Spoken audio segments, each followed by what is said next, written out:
2022년 40일 특별 새벽 기도에 다 함께 사도신경 하심으로 하나님께 올려드리겠습니다. 전능하사 천지를 만드신 하나님 아버지를 내가 믿사오며 그 외아들 우리 주 예수 그리스도를 믿사오니 이는 성령으로 잉태하사 동정녀 마리아에게 나시고 본디오 빌라도에게 고난을 받으사 십자가에 못 박혀 죽으시고 장사한 지 사흘 만에 죽은 자 가운데서 다시 살아나시며 하늘에 오르사 전능하신 하나님 우편에 앉아 계시다가 저리로서 산자와 죽은 자를 심판하러 오시리라. 성령을 믿사오며 거룩한 공회와 성도가 서로 교통하는 것과 죄를 사하여 주시는 것과 몸이 다시 사는 것과 영원히 사는 것을 믿사옵나이다. 아멘. 찬송가 312장 하나님께 찬양 드리겠습니다. 너 하나님께 이끌리어 일평생 주만 바라면 너 어려울 때 힘 주시고 언제나 지켜주시리. 주 크신 사랑 믿는 자 그 반석 위에 서리라. 너 설레는 맘 가다듬고 희망 중 기다리면서 그 은혜로 신 주의 뜻과 사랑에 만족하여라. 우리를 불러주신 주 마음에 소원하신다.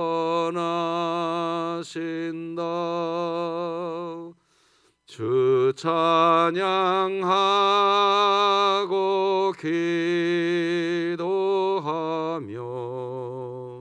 내 본분 힘써 다하라.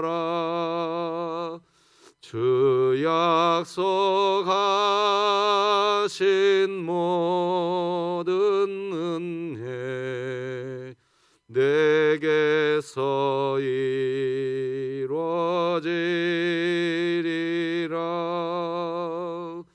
참되고 의제하는 자 주께서 기억하시리.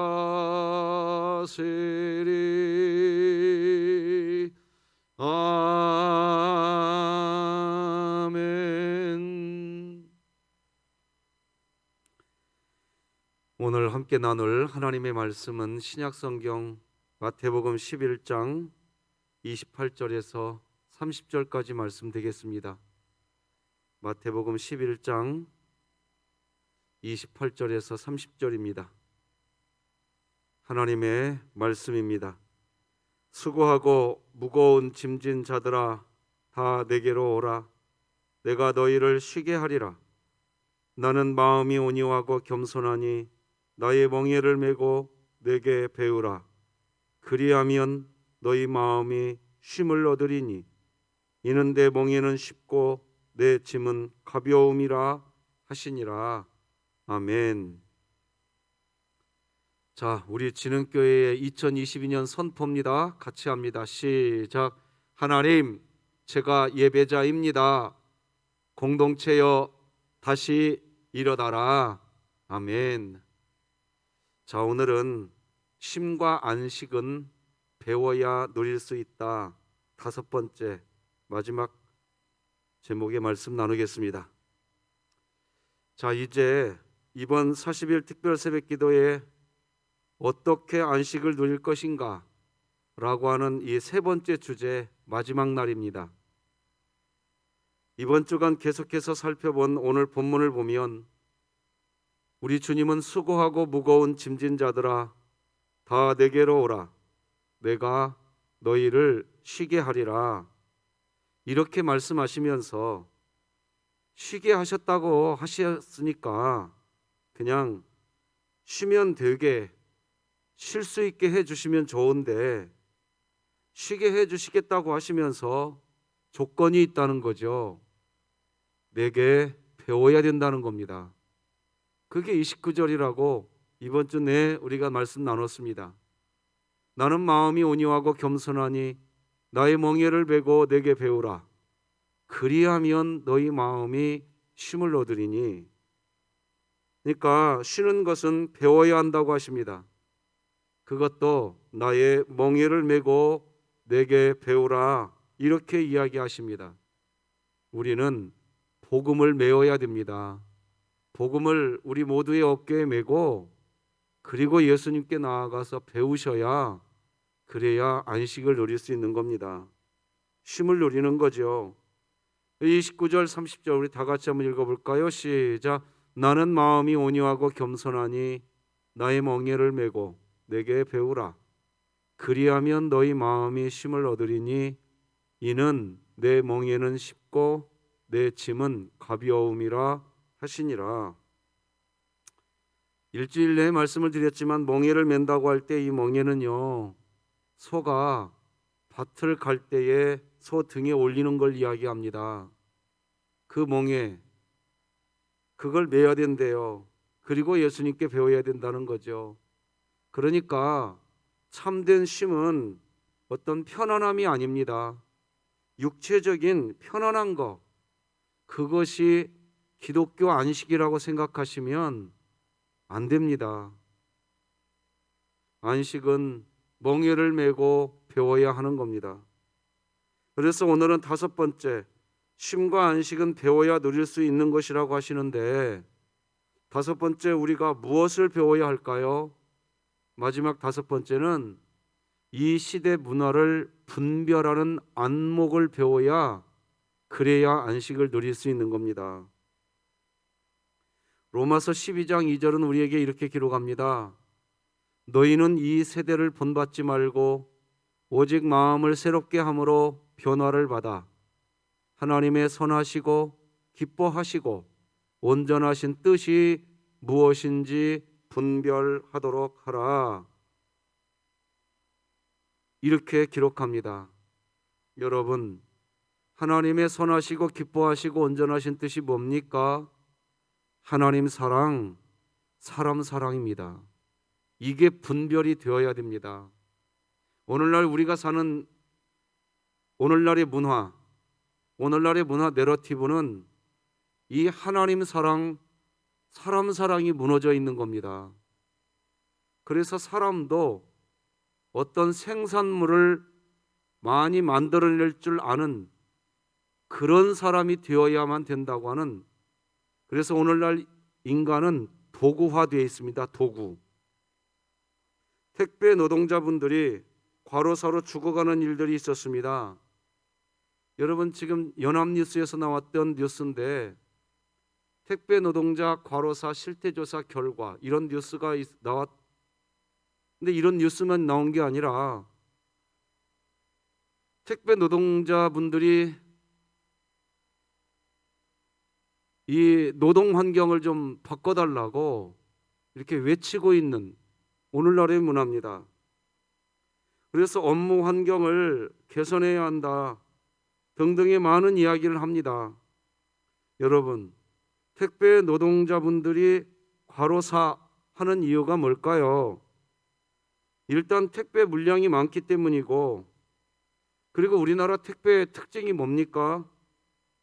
언젠가도 말씀을 좀 드렸지만 잠들기 전에 밤에 잠들기 전에 물건을 주문하면 다음날 새벽 아침 현관에 물건이 와 있는 겁니다.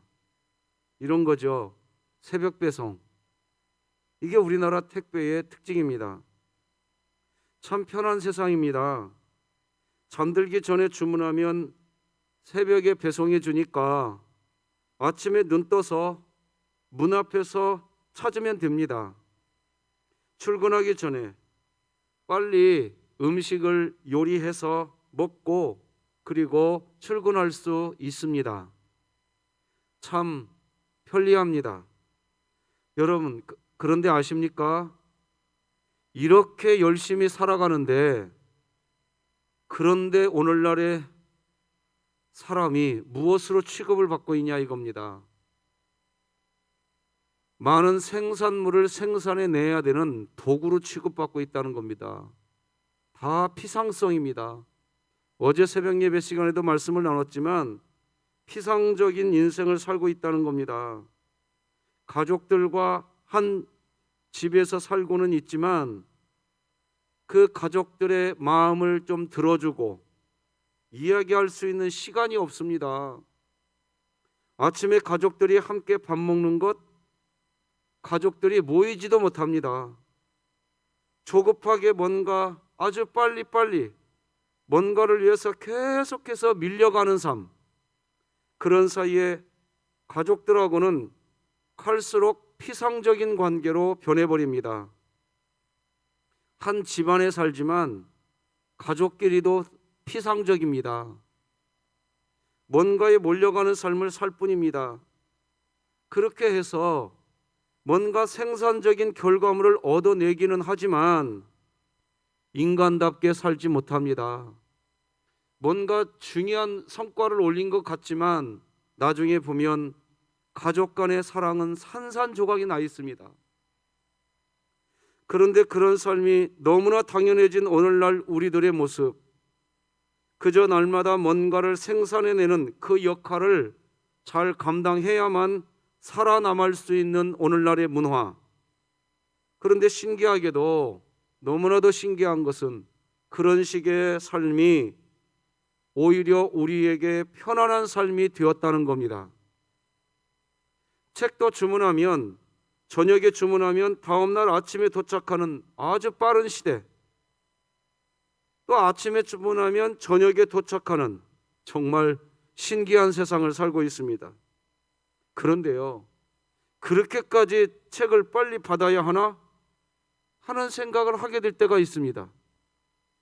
서점에 가서 좀 이 책도 좀 보고 저 책도 좀 보고 시간을 갖고 생각을 하면서 책 한 권을 고르는 그 삶의 여유, 이 삶의 여유가 지금 우리에게는 없는 겁니다. 뭔가 편리해진 세상 같지만 과거보다 훨씬 더 수고해야 하는 세상이고, 수고한 만큼 오히려 더 헛되다는 것만 깨달아가는 게 오늘날의 문화, 오늘날 문화 내러티브라는 겁니다. 성경 시편 127편에서 하나님은 이렇게 이야기하십니다. 여호와께서 집을 세우지 아니하시면 세우는 자의 수고가 헛되며 여호와께서 성을 지키지 아니하시면 파수꾼의 깨어 있음이 헛되도다. 너희가 일찍이 일어나고 늦게 누우며 수고의 떡을 먹음이 헛되도다. 존 오트버그라고 하는 미국의 목사님이 쓰신 평범 이상의 삶이라고 하는 책이 있어요. 아주 좋은 책입니다. 추천합니다. 이 책에서 목사님은요, 자기 자신의 스승인 달라스 웰라드에게 이런 질문합니다. 목사님, 제가 영적 성장을 위해서 무엇을 해야 한다고 생각하시나요? 라고 질문할 때 존 오트버그 목사님을 너무나도 잘 알고 있었던 스승 달라스 웰라드는 한마디로 이렇게 대답해 줬다고 합니다.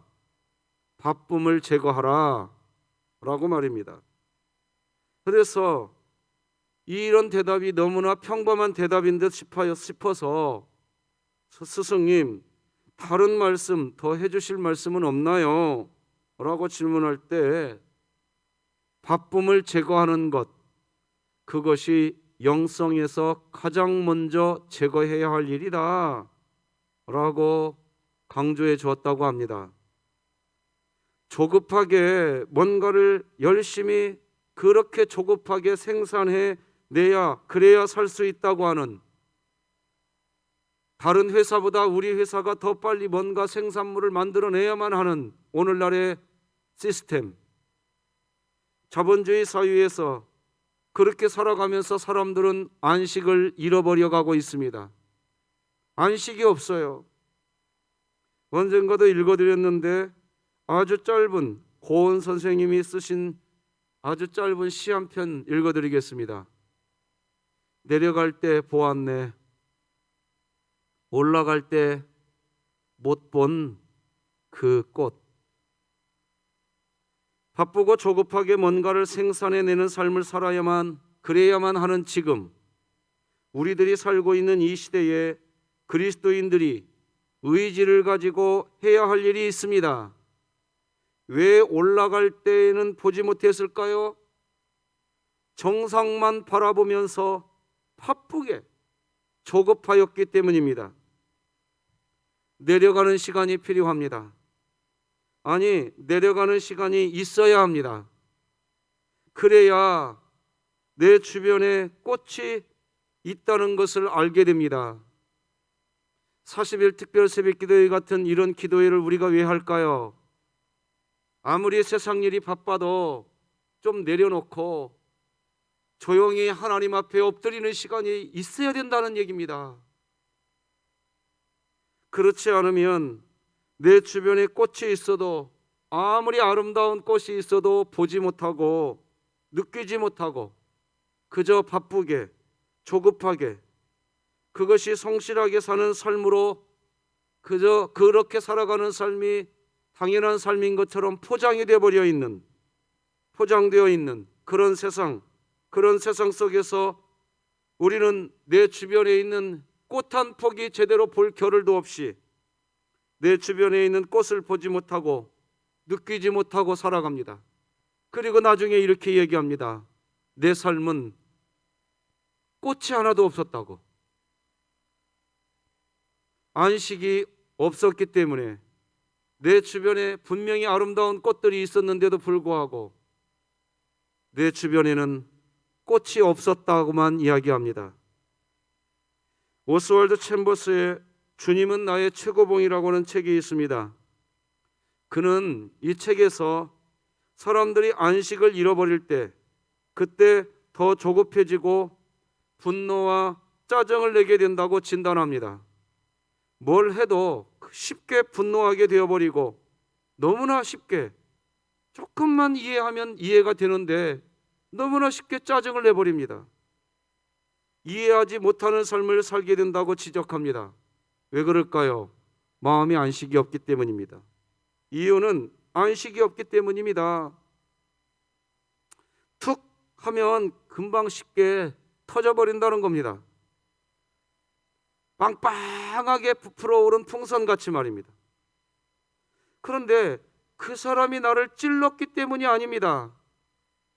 안식이 없는 살면서 우리들 내면이 마치 빵빵하게 부풀어오른 풍선과 같은 그런 상태의 조급함과 초조함으로 이 내면이 가득 채워져 있기 때문에 누가 나에게 조금만 서운한 이야기 한마디만 해도 그 말을 소화해내지를 못합니다. 금방 터져버립니다. 스펀지 같으면 외부의 충격이 와도 쓱 들어왔다가 다시 원인이 제거되면 그냥 원 상태로 되돌아가면 됩니다. 왜 그렇게 조급하고, 왜 그렇게 분노하고, 왜 이해할 수 있는 것조차도 쉽게 이해가 안 되고 왜 짜증내게 될까요? 뭔가 우리를 이끌어가는 문화적인 드라이브가 우리에게 있기 때문입니다. 뭔가 우리를 이끌고 가는 이 시대에 흐름이 있기 때문입니다.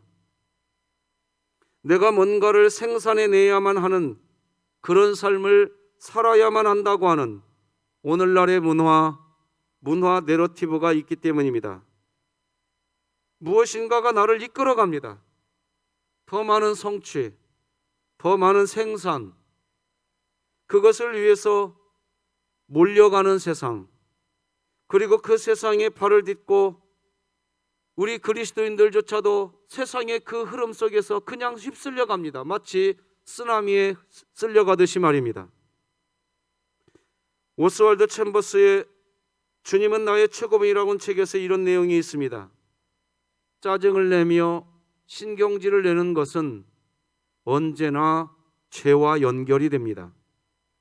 짜증은 바로 자기 마음대로 하겠다는 나의 의지에서 오는 것이기 때문입니다. 굉장한 통찰력입니다. 왜 짜증이 날까요? 주변이 내 마음대로 되지 않기 때문입니다. 세상이 내 뜻대로 되지 않기 때문입니다. 내가 하나님이 된 겁니다. 내가 하나님인 거예요, 내가. 그런데 세상이 내 마음대로 되지 않기 때문에 짜증나는 겁니다. 세상이 내 마음대로 되어야 된다고 이야기합니다. 그래서 짜증과 신경질과 조급함이 일어날 때 우리 그리스도인들은 자기 스스로 자기 자신에게 질문해야 합니다. 지금 내가 내 안에서 무엇을 쫓아가고 있는가 살펴보아야 합니다. 한 학자는 오늘날 한국 사회의 모든 시민들이 뭔가 분노로 가득 찬 상태로 살고 있다고 진단합니다. 자동차 운전을 하다 보면 말이에요, 사람들이 왜 그렇게 분노에 가득 차 있는지 모르겠어요. 분노 가운데 운전하고 계세요. 분노 가운데 사는 분들이 가득한 때입니다. 왜 이런 현상이 나타나게 될까요? 안식을 누리고 있지 못하기 때문에 그런 겁니다. 쉼이 없기 때문에 그래요. 우리가 지난번에 살펴보았던 베데스다 연못에 38년 된 병자, 그의 삶에 안식이 없을 때 그가 예수님에게 뭐라고 이야기하나요? 요한복음 5장 7절, 병자가 대답하되 주여, 물이 움직일 때에 나를 못에 넣어주는 사람이 없어 내가 가는 동안에 다른 사람이 먼저 내려가나이다. 이 성경을 공동번역 성경은 이렇게 번역합니다. 병자는 선생님, 그렇지만 저에겐 물이 움직여도 물에 넣어줄 사람이 없습니다. 그래서 저 혼자 가는 동안에 딴 사람이 먼저 못에 들어갑니다. 하고 대답하였다. 안식이 없는 38년 된 병자의 마음에, 이 병자의 마음에 말입니다, 분노가 가득 있다는 걸 알 수 있어요. 안식, 쉼이 없기 때문에 계속해서 뭔가 조급함에 이끌려서 그렇게 살아가는 시대 속에서 살기 때문에 나타나는 현상입니다. 여러분, 뿐만 아니라 오늘날 안식이 없는 세상을 살 수밖에 없는 오늘날의 문화 내러티브는 멀티태스킹입니다. 멀티태스킹. 아마 좀 생소한 단어일 거예요. 멀티태스킹. 이 멀티태스킹이 뭔지 쉽게 이해할 수 있는 아주 좋은 그림이 하나 있더라고요. 이런 그림입니다. 자, 사람은 한 사람이에요. 사람에게는 오른팔, 왼팔, 팔이 두 개밖에 없는데 지금 이 여인은 팔이, 가만히 봐보세요. 지금 몇 개가 있어요? 6개가 있습니다. 6개가 있어요. 똑같은 시간에 6가지 일을 하고 있는 거예요, 지금. 멀티태스킹은 그래서 다중 작업이라고도 설명합니다. 다중 작업. 사람의 손은 2개인데 지금 여러분들이 사진에서 방금 보았다시피 이 여성의 손은 6가지 일을 합니다. 그래서 멀티태스킹, 멀티태스킹이 이용되는 것은 하나의 컴퓨터, 한 컴퓨터의 자원을 최대한 동시에 많이 처리하기 위해 이용되는 오늘날의 용어입니다. 더 많은 성취를 해야 합니다. 더 많은 생산물을 만들어내야 그 사람은 진정한 사람 대접을 받는 시대입니다. 사람의 팔은 2개인데 6개의 업무 능력을 갖추고 있어야 합니다. 그런데 기억해야 합니다. 멀티태스킹을 많이 하면 할수록 이미 진단이 내려졌어요. 학자들의 연구가 나왔다고요. 치매 걸릴 확률이 훨씬 높답니다. 하나의 일에 집중하는 사람이 정신적으로 건강하답니다. 그래서 한병철 씨가 쓴 피로사회, 언젠가도 소개해드린 책인데요. 피로사회라는 책에서 그는 이 멀티태스킹을 이렇게 정리했습니다. 멀티태스킹은 전혀 문명의 진보를 의미하지 않는다. 오히려 퇴보를 의미한다. 들짐승들에게서 흔히 볼 수 있다. 이는 야생에서 생존에 반드시 필요한 주의력이다. 동물은 여러 활동으로 주의를 분산시켜야 한다. 이것이 동물이 사색적 몰입을 할 수 없는 이유다. 사람도 이와 동일하다. 성숙한 좋은 삶을 살고 싶은 마음은 사라지고 점점 생존에 급급하게 만든다. 여러분, 야생의 짐승, 특히 야생에 사는 사슴은요, 한번 자세히 봐보세요. 연못에서 이렇게 물을 먹으면서도요, 물만 먹지 않습니다. 동시에 사방을 경계합니다. 물을 먹는 동시에 동서남북 사방을 경계하면서 물을 먹습니다. 멀티태스킹을 하는 겁니다. 하지만 이렇게 2가지 일을 해야 하기에 그렇게 이 야생의 사슴은 깊은 사색을 할 수가 없는 겁니다. 그저 생존을 위해서 2가지 감각을 사용해야, 2가지 감각을 이용해야만 하기에, 즉 뭔가 생산적인 결과물을 얻어내고는 있지만 그 생산적인 결과물을 얻어낸 만큼 그런 결과물을 얻어낸 그것 때문에 깊은 생각, 깊은 사색하지 못하게 되는 인생만 살 뿐입니다. 결과물을 얻어낸 그 자체, 결과물을 얻어낸 그 자체로 모든 상황을 판단하기에 결과물이 나온 만큼 성숙한 마음을 가지기보다 내가 그런 결과물을 만들어냈어 라고 하는 자기 우월감, 자아 도취에 빠질 뿐입니다. 기억해야 합니다. 현대 자본주의 사회는 계속해서 우리에게 이런 멀티태스킹을 요구합니다. 보다 더 생산적인 결과물을 만들어내야만 생존할 수 있다고 가르칩니다. 이것이 오늘날 우리가 살고 있는 문화 내러티브입니다. 이런 문화는 결국 자기를 멀티태스킹을 할 수 있는, 자기가 뭔가 멀티태스킹을 할 수 있는 자기 자신, 그런 능력을 가진 나는 이런 멀티태스킹을 할 수 있는 능력 있는 사람이야, 이러면서 자기 자신이 하나님이 되어버립니다. 고린도후서 1장 9절을 다 같이 한번 읽겠습니다. 시작. 이는 우리로 자기를 의지하지 말고 오직 죽은 자를 다시 살리시는 하나님만 의지하게 하심이라. 우리는 성경의 말씀에 귀를 기울여야 됩니다. 이런 자본주의 시스템 하에 있는 사회 문화, 이런 사회 문화를 성경적으로 바라볼 수 있는 안목, 그런 안목을 기르기 위한 배움이 필요합니다. 여러분, 어깨에 복음을 메시기 바랍니다. 복음이 뭡니까? 죄 없으신 예수님이 계십니다. 그리고 여기에는 죄 있는 사람이 있습니다. 그런데 죄 없으신 예수님이, 죄가 없는 예수님이 십자가에서 죽으십니다. 이 세상의 상식으로는요, 죄 있는 사람이 죽어야 되는 겁니다. 그런데 죄가 없는 예수님이 죽으십니다. 이게 복음입니다. 그리스도인들은 이 복음을 어깨에 메고 그리고 우리 주님께 나아가서 배우셔야 됩니다. 그래야 안식을 누릴 수 있습니다. 이게 기독교 안식을 누릴 수 있는 방법입니다. 그렇다면 이제 무엇이 우리의 배움이냐 하는 겁니다.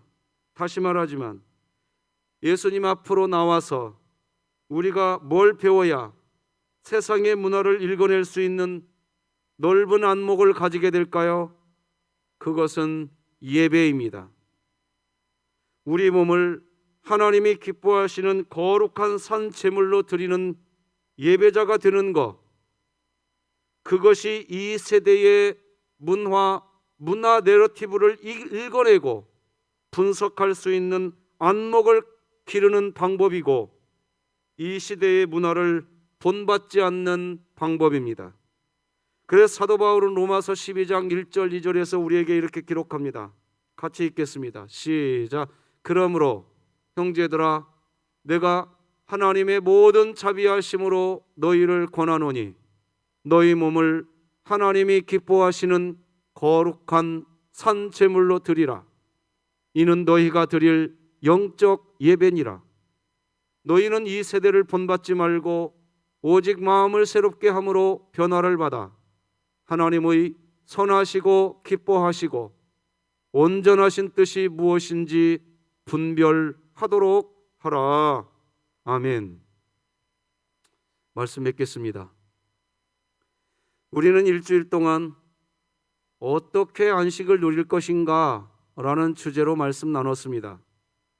첫 번째, 규칙과 법을 넘어서는 은혜를 바라보는 것을 배워야 안식을 누릴 수 있습니다. 둘째, 진정한 안식은 복음 안에 있을 때 누릴 수 있다는 것을 배워야 안식을 누릴 수 있습니다. 세 번째, 돈보다 사람을 더 중요하게 여기는 주님의 마음을 배워야 안식을 누릴 수 있습니다. 네 번째, 안식은 내 마음대로 하는 것이 안식이 아니라는 것을 배워야 누릴 수 있습니다. 다섯 번째, 이 시대 문화를 분별하는 안목을 배워야 안식을 누릴 수 있습니다. 이 다섯 가지를 기억하셔야 합니다. 특히 오늘 이 시대를 분별해야 하는데, 이 시대가 만들어 놓은 피상성, 갈수록 바쁘게 살아가게 만드는 오늘날의 문화, 그래서 바쁘게 뭔가를 하지 않으면 마치 내 자신이 실패자인 것처럼 여기게 만들어버리는 오늘날의 문화에 속지 말아야 합니다. 나아가 멀티태스킹, 즉 동일한 시간에 여러 가지 업무를 처리하는 능력을 갖춰야만 생존할 수 있다고 이야기하는 문화에 속지 말고, 오히려 이럴 때일수록 예수님 앞으로 나아가셔서 내 자신이 산제물이 되어서 드리는 참 예배자로 세워지게 해야 합니다. 그래서 이 시대를 본받지 않고 하나님의 선하시고 기뻐하시고 온전하신 뜻이 무엇인지 배우고 따르는 그런 법을 배워야 합니다. 그런 배움이 안식과 쉼을 누리게 하는 그리스도인의 지혜인 것입니다. 기도하시겠습니다. 하나님 아버지, 규칙과 법을 넘어서는 은혜를 배우게 하여 주시옵소서. 복음 안에 있을 때 누릴 수 있는 안식을 배우게 하여 주시옵소서. 돈보다 사람을 더 중하게 여기는 주님의 마음을 배우게 하여 주시옵소서. 안식은 내 마음대로 하는 것이 안식이 아니라는 것을 배우게 하여 주시옵소서. 이 시대 문화를 분별하는 안목을 배울 수 있는 영적 예배자가 되게 하여 주시옵소서. 오늘도 이 세상은 온갖 피상성, 바쁘게 살아가야만 한다고 우리를 부추기고 있고, 멀티태스킹, 즉 많은 업무 처리를 할 수 있는 능력을 갖춰야만 생존할 수 있는 시대인 것이 오늘날의 시대입니다. 하나님, 그럴 때일수록 우리 자신이 하나님 앞에서 산 제물이 되어서 참 예배자가 되게 하시고, 이 세대를 본받지 않고 하나님의 선하시고 기뻐하시고 온전하신 뜻을 따라 배우는 참 안식을 누리는 우리 진흥교회 되게 하여 주시어서, 아무리 전쟁의 포화 소리가, 전염병의 곤고한 소리가, 각종 분쟁과 분란의 소리가 난무한 이 시대로 할지라도 우리 가운데 있는 믿음이 흔들리지 않게 하시고 오직 하나님 한 분으로 충분한 진흥교회가 되게 하여 주시옵소서. 예수님의 이름으로 기도드립니다. 아멘. 예수님의 은혜와 하나님 아버지의 사랑과 성령님의 교통하심이 저 포성소리가 멈춰지지 않고 있는 우크라이나 땅과 코로나19로 힘들어하는 전 세계 모든 권속들 머리 위에와 교회 성전된 그리스도인으로서 누리는 안식의 삶을 살아가고자 하는 진흥교회의 모든 성도들 머리 위에 이제로 영원토록 함께할지어다. 아멘.